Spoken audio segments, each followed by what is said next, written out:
नमस्कार good morning. आज April 24 तारीख बुधवार। आज दिन भरी अनेक बड़ गुरुत्वपूर्ण खबर गुड़िक आसी। राजनीति ठार आरंभ कर पाणीपाग क्रिकेट संपर्कित अनेक बड़ गुरुत्वपूर्ण खबर रही।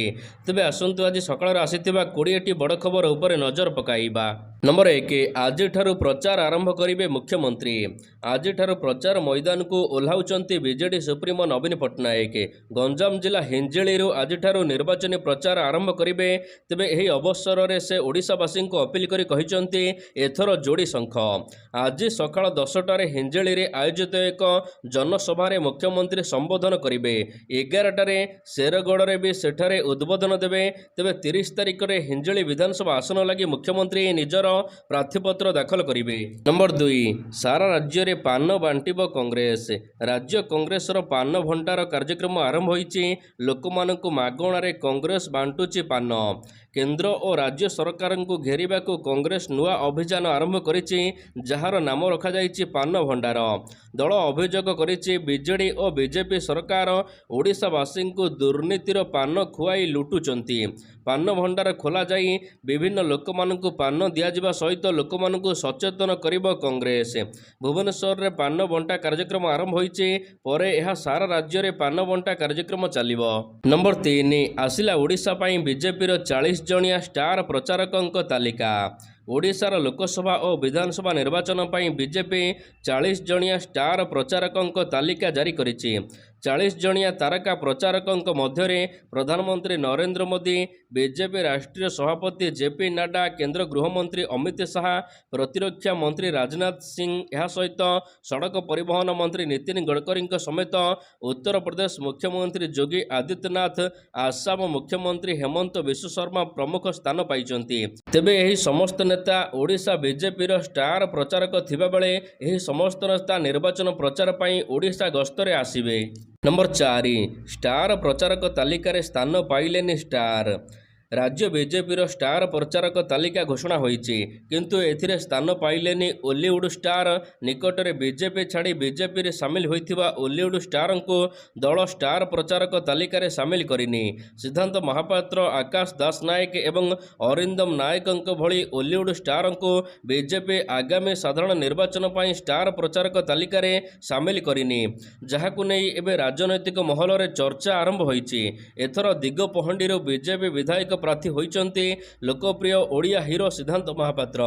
सेहीपरि कोरेईरू विधायक प्रार्थी होइचंती आकाश दास नायक। नंबर 5, आसंता 4 दिन पर्यंत तातीरू निस्तार नाही। राज्य रे जारी रहिछि प्रचंड ग्रीष्म प्रवाह। प्रबल गुळुगुळी सांगक मुंड फटा खरा जीवन यात्रा को अस्तव्यस्त करुछि। तेबे आसंता 4 दिन पर्यंत ग्रीष्म लहरी जारी रहिबो। 27 तारिख जाए तातीरू निस्तार मिलिबनी, एनै आंचलिक पाणीपाग विभाग पक्षरु सूचना दिया जाइछि। तेबे आज और आसंता काली उत्तर और उपकूल ओडिशा रे ग्रीष्म प्रवाह को नहीं विभिन्न जिला को येलो वार्निंग जारी करा जाइथिबा बेले 26 और 27 तारिख रे राज्य रे ग्रीष्म प्रवाह स्थिति गंभीर हेबा नहीं आकलन करा जाउछि। 26 तारिख रे सिवियर हेवी वेव नहीं 11 जिला को ऑरेंज वार्निंग जारी करा जाइथिबा बेले 27 रे सिवियर हेवी वेव को नहीं 19 जिला को येलो वार्निंग जारी करिछि पाणीपाग विभाग।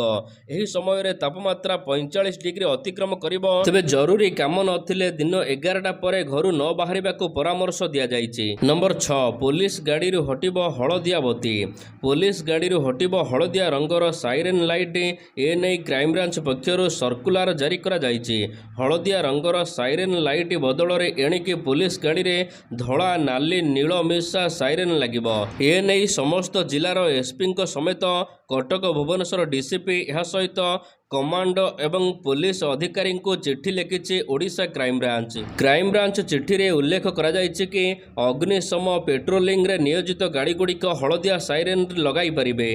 नंबर 7, ओडिशा को जख्मा औषध जोगाइबा बंद करिसंती केंद्र सरकार। टीबी बा जख्मा रोगर संपूर्ण विलोप दिगरे राज्य सरकार काम करुचंती। एपरिक टीबी निराकरण दिगरे ओडिशा को सफलता मध्य मिलिछि, किंतु ओडिशा रे टीबी रोगी माने भयंकर स्थिति देई गति करुचंती। 2 मास होला केंद्र सरकार ओडिशा को टीबी औषध जोगाण बंद कर देइचंती। नेशनल टीबी एलिमिनेशन प्रोग्राम योजना रे केंद्र सरकार राज्य को टीबी जोगाई देइथांती, मात्र औषध अभाव राज्य रे हजार हजार रोगी मानकर अवस्था गुरुतर हेबार लागिछि। 2025 ସୁଦ୍ଧା ଟିବିର ସମ୍ପୂର୍ଣ୍ଣ ବିଲୋପ ପାଇଁ ରାଜ୍ୟ ସରକାର ଲକ୍ଷ୍ୟ ରଖିଛନ୍ତି। ନମ୍ବର 8 ଏସ୍ସିବିରେ କାର୍ଯ୍ୟରତ ଡାକ୍ତରଙ୍କ ଉପରେ ଲାଗିବ ଲଗାମ। କଟକ ଏସ୍ସିବି ମେଡିକାଲରେ କାର୍ଯ୍ୟରତ ଡାକ୍ତରଙ୍କ ଉପରେ ଲଗାମ ଲାଗିବ। ଏଣିକି କାର୍ଯ୍ୟରେ ଖିଲାପ କଲେ ଦୃଢ଼ କାର୍ଯ୍ୟାନୁଷ୍ଠାନ ଗ୍ରହଣ କରାଯିବ। 9 ଜଣ ଅଭିଜ୍ଞ ଡାକ୍ତରଙ୍କୁ ନେଇ ଏକ କମିଟି ଗଠନ କରାଯାଇଛି। ଏହି ଟିମ୍ ପ୍ରତିଦିନ ୱାର୍ଡ, ଓପିଡି, ଆଇସିୟୁ ଡାକ୍ତରଙ୍କ ଉପରେ ନଜର ବା ଯାଞ୍ଚ କରିବେ। କାର୍ଯ୍ୟରେ ଖିଲାପ କରୁଥିବା ଡାକ୍ତରମାନଙ୍କୁ କାରଣ ଦର୍ଶାଅ ନୋଟିସ୍ ମଧ୍ୟ ଜାରି କରାଯିବ। ନମ୍ବର 9 ଭୁବନେଶ୍ୱର ଏମ୍ସରେ ଉଦ୍ଘାଟିତ ହେଲା ଲୋ ଭିଜନ କ୍ଲିନିକ। ରାଜ୍ୟରେ ପ୍ରଥମ ସରକାରୀ ଅନୁଷ୍ଠାନ ଭୁବନେଶ୍ୱର ଏମ୍ସରେ ଲୋ ଭିଜନ କ୍ଲିନିକ ଉଦ୍ଘାଟିତ ହୋଇଛି। ଦିଲ୍ଲୀ ଏମ୍ସ ଓ ଜର୍ମାନୀର ସିବିଏମ୍ ଅନୁଷ୍ଠାନ ସହଯୋଗରେ ଏହି ସେବା ଯୋଗାଣ ଆରମ୍ଭ ହୋଇଛି। ଅତ୍ୟନ୍ତ କ୍ଷୀଣ ଦୃଷ୍ଟିଶକ୍ତି କାରଣରୁ ନିରାଶ ହୋଇପଡ଼ିଥିବା ରୋଗୀମାନଙ୍କ ପାଇଁ ଏହା ଆଶାର କିରଣ ସାଜିବ। ନମ୍ବର 10 ମହମ୍ମଦ ମୋକିମଙ୍କୁ ମିଳିଲା ଜାମିନ। ରାଜ୍ୟର କଂଗ୍ରେସ ନେତା ମହମ୍ମଦ ମୋକିମଙ୍କୁ ଆଶ୍ୱସ୍ତି ମିଳିଛି। ସୁପ୍ରିମକୋର୍ଟରୁ ମହମ୍ମଦ ମୋକିମଙ୍କୁ ଜାମିନ ପ୍ରଦାନ କରାଯାଇଛି। ଭିଜିଲାନ୍ସ କୋର୍ଟର ଦଣ୍ଡ ବିରୋଧରେ ମୋକିମ ଆବେଦନ କରିଥିଲେ ସୁପ୍ରିମକୋର୍ଟରେ। ଏନେଇ ଗତକାଲି ଶୁଣାଣି କରିଥିଲେ ସୁପ୍ରିମକୋର୍ଟ ଏବଂ ଜାମିନ ପ୍ରଦାନ କରିଥିଲେ। ସୂଚନା ଅନୁସାରେ କଟକ ବାରବାଟୀ ନିର୍ବାଚନ ଅନିୟମିତତା ମାମଲାରେ ମହମ୍ମଦ ମୋକିମଙ୍କ ନିର୍ବାଚନକୁ ଅସିଦ୍ଧ ଘୋଷଣା କରାଯାଇଥିଲା ହାଇକୋର୍ଟଙ୍କ ତରଫରୁ। ଅପରାଧିକ ମାମଲାର ସବିଶେଷ ତଥ୍ୟ ଦେଇନଥିବାରୁ ଅସିଦ୍ଧ ଘୋଷଣା କରାଯାଇଥିଲା। ନମ୍ବର 11 ମହମ୍ମଦ ମୋକିମଙ୍କ ଝିଅ ହେବେ ପ୍ରାର୍ଥୀ। କଂଗ୍ରେସର ବ୍ଲୁ ପ୍ରିଣ୍ଟ ପ୍ରସ୍ତୁତ। ଗିରଫ ହେବେ ନାହିଁ କଂଗ୍ରେସ ବିଧାୟକ ମହମ୍ମଦ ମୋକିମ। ଦୁର୍ନୀତି ମାମଲାରେ ସୁପ୍ରିମକୋର୍ଟରୁ ମୋକିମଙ୍କୁ ଜାମିନ ମିଳିଛି। କୋର୍ଟଙ୍କ ଆଶ୍ୱସ୍ତି ପରେ ମଧ୍ୟ ସେ ନିର୍ବାଚନ ଲଢ଼ିପାରିବେ ନାହିଁ, କେବଳ ପ୍ରଚାର କରିବେ। ତେଣୁ ବାପାଙ୍କ ସ୍ଥାନରେ ଝିଅ ସୋଫିଆ ମହମ୍ମଦ ଏବେ ନିର୍ବାଚନ ମଇଦାନକୁ ଓହ୍ଲାଇବା ନେଇ ଚର୍ଚ୍ଚା ଜୋର ହେଉଛି। କଟକ ବାରବାଟୀ ଆସନରୁ ମହମ୍ମଦ ମୋକିମଙ୍କ ନିର୍ବାଚନ ପରେ ଏବେ ତାଙ୍କ ଝିଅ ଏଠାରୁ ନିର୍ବାଚନ ଲଢ଼ିବାକୁ କଂଗ୍ରେସ ରଣନୀତି ପ୍ରସ୍ତୁତ କରି ସାରିଛି। ନମ୍ବର 12 ଓଡ଼ିଶା କ୍ରିକେଟର ନୂଆ କୋଚ୍। ଓଡ଼ିଶା କ୍ରିକେଟର ନୂଆ କୋଚ୍ ଭାବରେ ଦାୟିତ୍ୱ ଗ୍ରହଣ କରିଛନ୍ତି ମହାରାଷ୍ଟ୍ରର ଜଣାଶୁଣା କ୍ରିକେଟର ତଥା କୋଚ୍ ସୁରେନ୍ଦ୍ର ଭାବେ। ପୂର୍ବତନ ଅନ୍ତର୍ଜାତୀୟ କ୍ରିକେଟର ଦିନେଶ ମଙ୍ଗିଆ କୋଚ୍ ପଦ ଛାଡ଼ିବା ପରେ ଏବେ 13 ଜଣିଆ ଆବେଦନକାରୀଙ୍କ ମଧ୍ୟରୁ ସୁରେଶ ଭାବେ 2 ବର୍ଷ ପାଇଁ ଓଡ଼ିଶା କ୍ରିକେଟର ଚୟନ କରାଯାଇଛି କୋଚ୍ ଭାବରେ। 2 ବର୍ଷ ପାଇଁ ସୁରେନ୍ଦ୍ର ଭାବେ ଓଡ଼ିଶା ରଣଜୀ ଦଳ ସହିତ ଜୁନିୟର କ୍ରିକେଟ ଉପରେ ବିଶେଷ ଧ୍ୟାନ ଦେବେ। ଏହି ପଦ ପାଇଁ 13 ଜଣିଆ ଅଭିଜ୍ଞ କୋଚ୍ ଆବେଦନ କରିଥିଲେ ମଧ୍ୟ ସୁରେନ୍ଦ୍ର ଭାବେ ଏଥିରେ ପାଇଛନ୍ତି ସୁଯୋଗ। ଦାୟିତ୍ୱ ନେବା ପରେ ସେ କହିଛନ୍ତି ଫୋକସରେ ଟିମ୍ର ପରଫର୍ମାନ୍ସ ଉପରେ ବେଶୀ ଗୁରୁତ୍ୱ ଦେବେ। ନମ୍ବର 13 ଏଯାଇ ଛିଡ଼ୁନି ବିଜେପିର 15 ଅଙ୍କ।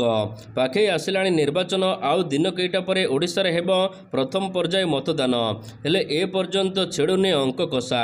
132 ବିଧାନସଭା ଆସନରେ ପ୍ରାର୍ଥୀ ଘୋଷଣା କରିଛି ରାଜ୍ୟ ବିଜେପି।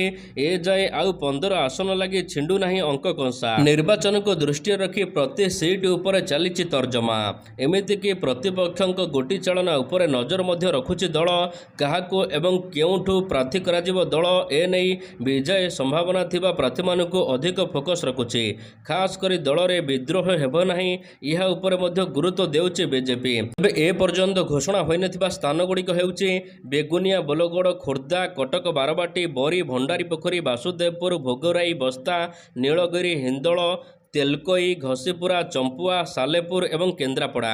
ନମ୍ବର 14 ନିର୍ବାଚନ ପୂର୍ବରୁ ନୂଆ ନେତାଙ୍କୁ ଦାୟିତ୍ୱ। ଏପ୍ରିଲ 19ରୁ ଦେଶରେ 7ଟି ପର୍ଯ୍ୟାୟ ଲୋକସଭା ନିର୍ବାଚନ ପାଇଁ ମତଦାନ ଆରମ୍ଭ ହୋଇଛି। ମେ 13 ତାରିଖରେ ଓଡ଼ିଶାରେ 4ଟି ପର୍ଯ୍ୟାୟରେ ମତଦାନ ହେବ। ନିର୍ବାଚନ ପୂର୍ବରୁ ରାଜନୈତିକ ଦଳମାନେ ବିଭିନ୍ନ ପର୍ଯ୍ୟାୟ ପ୍ରାର୍ଥୀ ତାଲିକା ଜାରି କରୁଛନ୍ତି। ତେବେ ନିକଟରେ ବିଜେଡି ଅନେକ ନେତାଙ୍କୁ ନୂଆ ଦାୟିତ୍ୱ ଦେଇଥିବା ବେଳେ ପୁଣି ଥରେ 13 ଜଣ ନେତାଙ୍କୁ ଦାୟିତ୍ୱ ବଣ୍ଟନ କରିଛନ୍ତି ବିଜେଡି ସୁପ୍ରିମୋ। ନମ୍ବର 15 ରାଜେଶ୍ୱରୀ ଛାଡ଼ିଲେ ବିଜେଡି। ନିର୍ବାଚନ ପୂର୍ବରୁ ବିଜେଡିକୁ ଝଟକା। ବିଜେଡି ଛାଡ଼ିଲେ ଦଳର ଟାଣୁଆ ନେତା ରାଜେଶ୍ୱରୀ ପାଣିଗ୍ରାହୀ। ଦଳର ସୁପ୍ରିମୋ ନବୀନ ପଟ୍ଟନାୟକଙ୍କ ପାଖକୁ ନିଜର ଇସ୍ତଫା ପତ୍ର ପଠାଇଛନ୍ତି ପୂର୍ବତନ ବିଧାୟିକା ରାଜେଶ୍ୱରୀ ପାଣିଗ୍ରାହୀ। ସମ୍ବଲପୁରର ପୂର୍ବତନ ବିଧାୟିକା ଥିଲେ ରାଜେଶ୍ୱର ପାଣିଗ୍ରାହୀ। ଏଥର ବିଜେଡିରୁ ଟିକେଟ୍ ନ ମିଳିବାରୁ ସେ ଆଶା ହରାଇବା ସହିତ ବିଜେଡି ଛାଡ଼ିଛନ୍ତି। ନମ୍ବର 16 କେନ୍ଦ୍ରରେ କ୍ଷମତାକୁ ଆସିଲେ ପଶ୍ଚିମ ଉତ୍ତରପ୍ରଦେଶକୁ ଏକ ନୂଆ ରାଜ୍ୟ କରିବାକୁ କହିଲେ ମାୟାବତୀ। बहुजन समाजवादी पार्टी सुप्रीमो मायावती कहते जे तांको दल केन्द्र में क्षमता को आसिले पश्चिम उत्तर प्रदेश को एक नुआ राज्य कराजिबो। लखनऊ रे एक जनसभा को संबोधन करी मायावती यह कहते। नंबर 17 महंगा हेबो जोमाटो खाद्य। Online food delivery platform Zomato पुणी थरे यार प्लाटफॉर्म फी वृद्धि करने को जाउची। जोमाटो यार शुल्क को 25% वृद्धि करी ऑर्डर पिछा 5 टंका बढ़ाई देइची। एहा सहित कंपनी यार इंटरसिटी लीजेंड्स सेवा को मध्य बंद करी देइची। मार्च त्रैमासिक फलाफल घोषणा हेबा पूर्वरु जोमाटो एही निष्पत्ति नेइची। नंबर 18 राशन कार्ड धारी मानक पई खुशी खबर मिलिबो मागणा गैस सिलिंडर और चूल्हा। जदि आपण एक राशन कार्ड रखिचंती तेबे आपण मागणा रे गैस चूल्हा एवं सिलिंडर पाई परिबे। तेबे केंद्र सरकार तरफ आरंभ करा जायथिबा योजना हेउचे उज्ज्वला योजना। तेबे एही योजना रे महिला मानक मागणा गैस सिलिंडर देउचंती केंद्र सरकार। वर्ष को 3टी गैस सिलिंडर मागणा मिलुचे। दारिद्र्य सीमारेखा तले थिबा महिला मानक एथिरे लाभ मिल पारिबो। तबे एहा अधीन रे आपण 3टी गैस सिलिंडर पाई परिबे। प्रधानमंत्री उज्ज्वला योजना अधीन रे बीपीएल और राशन कार्ड धारी माने गरीब परिवार होइथिले सेमानकु सुधमुक्त ऋण गैस चूल्हा एवं सिलिंडर मिलिबो। नंबर 19 विमान टिकेट रे एणिके पिला मानक पई संरक्षित हेबो सीट। विमान यात्री पई खुशी खबर एणिके परिवार सहित विमान यात्रा करुथिले 12 वर्षर कम पिलामानंकर पई माता पिता पाखरे एक सीट सुनिश्चित करबा नै डीजीसीए पक्षर मंगलवार दिन एक विवृत्ति प्रकाश पाइछि। विमान यात्रा समय रे पिलांकर सुरक्षा को दृष्टि रखी डीजीसीए एभली निष्पत्ति नैछि। डीजीसीए पक्षर जारी कर जायथिबा विवृत्ति रे प्रकाश जे पिलामानंकु एणिके सेमानकर पितामाता सहित पीएनआर रे सीट दिया जिवो। नंबर 20 रोहित पर किए हेबो भारतर टी20 अधिनायक। आईपीएल 2024 पर भारतीय खेलाड़ी को टी20 विश्वकप रे भाग नेबाक पड़िबो। वेस्टइंडीज एवं अमेरिका रे जून 1 तारिख रु 29 तारिख पर्यंत टी20 विश्वकप खेला जिवो।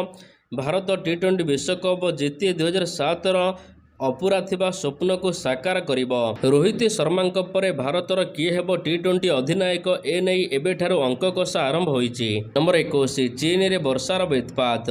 चीन रे प्रकृतिर कोप वर्षा बेतपात रे भासुछि दक्षिण चाइना। पानी रे उबुटुबु उपकूल सहर तेबे 4 जण एथिरे मृत्युवरण करिसंती। दक्षिण चीन रे अनेक सहर रे वर्षा बेतपात देखिबाक मिलिछि। एप्रिल 16 तारिख रु प्रबल वर्षा झड़ तोफान लागि रहिछि। 84 ऊर्ध्व नदी रे जलस्तर विपद संकेत उपरे मध्य रहिछि, जहा फल रे चीन रे बड़ धरणर बन्या आशंका करा जाउछि। रास्ता घाट बन्या पानी रे बुड़ी थिबा बेले अधिकांश सहर जलमग्न होईछि। नंबर 22 पुणी थरे कमिला सुना दर। मिडिल ईस्ट रे तिक्तता ह्रास पाइबा परे एबे देशर राजधानी दिल्ली समेत देशर बजार रे सुना और रूपा दर सामान्य कमिछि। गोटे पटे सुना 10 ग्राम पिछा 450 टंका कमिछि गतकाली। सुना सहित रूपार मूल्य 1100 टंका मध्य कमिछि।